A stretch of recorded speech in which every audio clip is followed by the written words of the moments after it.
The importance of building trusting relationships between instructor and student is very important, as it's known that students will not learn from someone they do not trust. As Claessens et al. State, relationships are based on repeated interactions, but at the same time they constrain those interactions. As such, student-teacher relationships are based on the interactions between and from both. Knowing students is more than just knowing test scores or where they are from.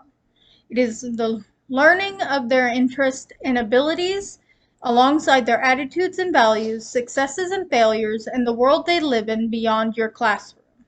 As Kalp, Uni, Kaskaya, and Uni state, learning about and getting to know the students is significant and necessary to create a safe, respectful learning environment and strong connections with the student.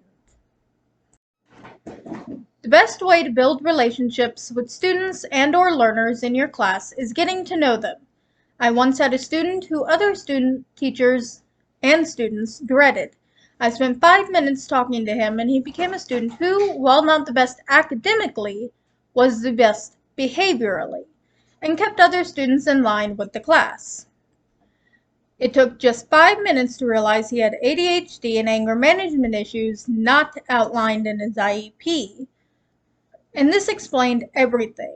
For the first time in years, he actively tried in reading class. Even if he didn't get straight 100s, he tried. Using questionnaires or just taking 5 minutes in the first few weeks with each student to get to know them shows that you're invested in them and makes them want to, at the very least, try. I learned the needs and interests of my students early on in the year with a small questionnaire. It does several things. Firstly, participation provides a free grade in order to start the year off with a 100. Second, they answer questions they may think are stupid, but give me, the teacher, invaluable information into their lives. Questions include, what city and state were you born at? What is your favorite vacation spot? What is one book you could reread forever and never tire of? Even, what is your birthday? The first allows me to get a better understanding of the culture they are from. A student from Florida will call Pepsi, Coke, or soda, while a student from Ohio will call it pop. The second allows me to understand their personality. The third allows me to better support them in their interest in reading class by getting similar books to what they love. And last, their birthday allows me to give them a small treat. Everyone loves candy after all.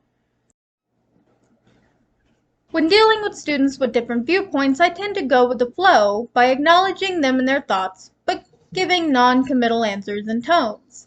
If it comes to something such as politics, in my class, a reading class, I have no political talk zone.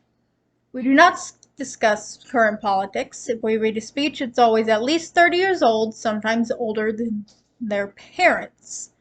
If students do get off on a tangent of modern politics, I simply nod, smile, sometimes bite my tongue, and remind them of the no politics talk rule.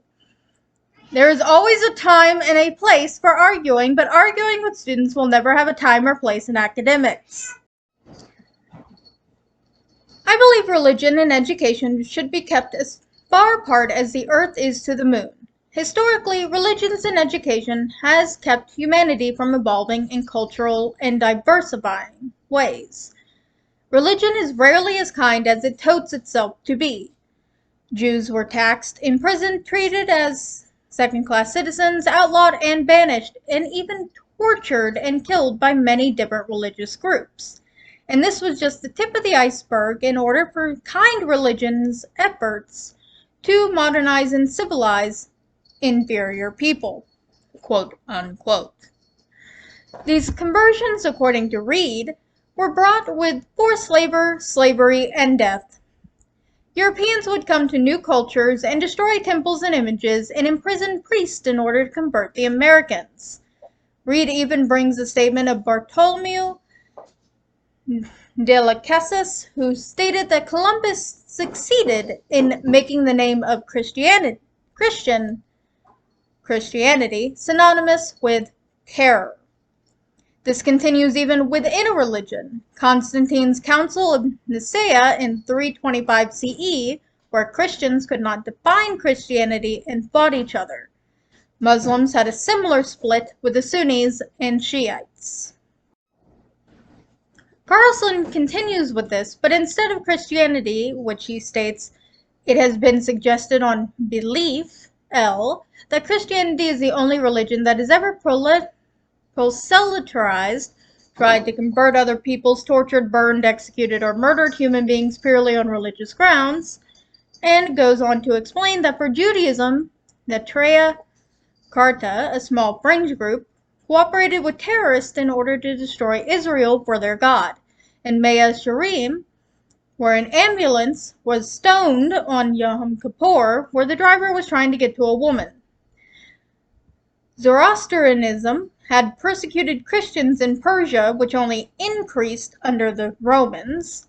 Islam nearly eradicated all religions, and most insinuations that there were ever any other religions in Arabia. With the Baha'i Faith, 20,000 members of the faith have been murdered, tortured, slaughtered, and executed since the 19th century, with 200 of those being since 1979 for refusing to give up their faith. The Romans killed Jews and later Christians for their refusals to acknowledge other gods and specifically the divinity of their emperor.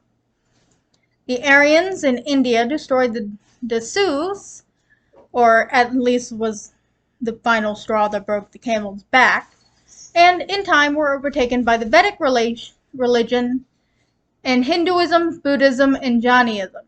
Finally, Carlson mentions the September 3rd, 4th massacres of 1792 in Paris, where 1,300 priests and nuns were raped, tortured, and slaughtered in the name of liberté, égalité, and fraternité. There are even numerous cases where religion, not just Christianity, has halted, impeded, and censored scientific research. Galileo Galilei was persecuted and excommunicated for believing that Earth was not the center of the universe. Chinese alchemists trying to find immortality to live as gods found the recipe for gunpowder and changed the course of war as humanity knew it, as Altieri has researched. Quoting David Dockery, Greg Stan defines the Christian worldview as such: a comprehensive life system that seeks to answer the basic questions of life. A Christian worldview is not just one's personal faith expression, not just a theory. It is an all-consuming way of life applicable to all spheres of life. A Christian worldview has a stamp of reason and reality and can stand the test of history and experience. This definition, alongside all the evidence I have shown above about the so-called kindness of religion, does not bode well for an education system that accepts other cultures and diversity. As such, it should not have anything to do with education.